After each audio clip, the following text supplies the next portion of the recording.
তার সেনাবাহিনী ছিল দুর্বল এবং বিভক্ত।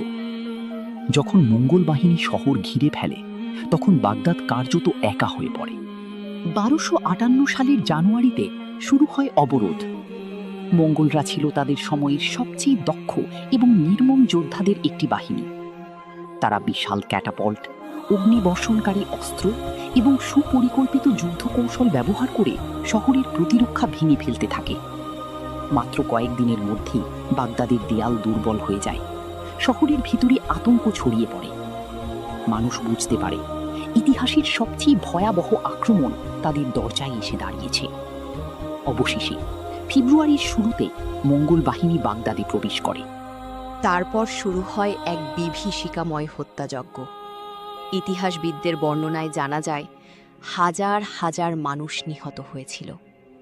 রাস্তাগুলো লাশে ভরে যায়, ঘরবাড়ি জ্বালিয়ে দেওয়া হয়, মসজিদ, প্রাসাদ এবং গ্রন্থাগার ধ্বংস করে ফেলা হয়। সবচেয়ে করুণ পরিণতি হয় বাইতুল হিকমার।